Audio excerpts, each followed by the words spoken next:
Hello bachcho, let's see this question. The question says if a force is applied to a plastic substance, then one, they have no gross tendency to regain their original shape. Two, permanently deformed. Three, they have tendency to regain their original shape. Four, not permanently deformed. और हमें पूछा गया है which of the following statements is or are correct.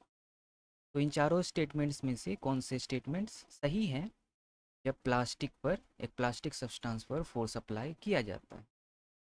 तो इस question में जो हमारा की concept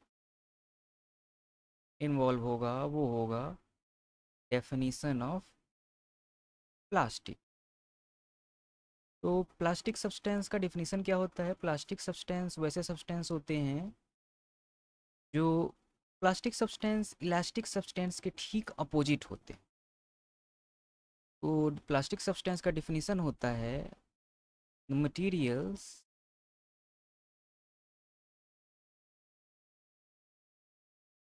which do not have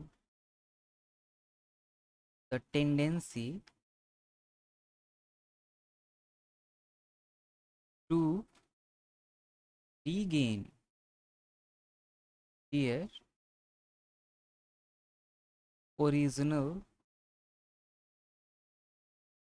shape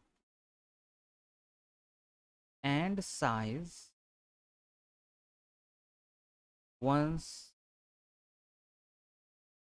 the distorting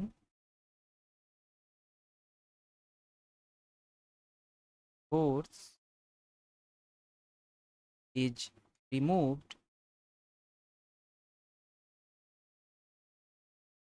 are called plastic materials.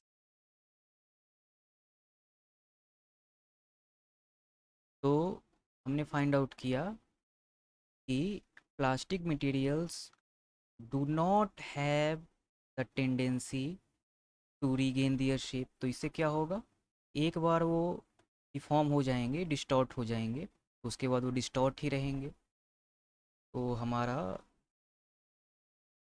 Statement number one कहता है they have no gross tendency to regain their original shape.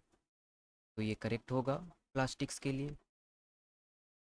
Statement second कहता है परमानेंटली डिफॉर्म। ऑफ कोर्स वो अपने shape और size को regain नहीं करते हैं, तो परमानेंटली डिफॉर्म्ड हो जाते हैं। स्टेटमेंट टू भी हमारा करेक्ट होगा।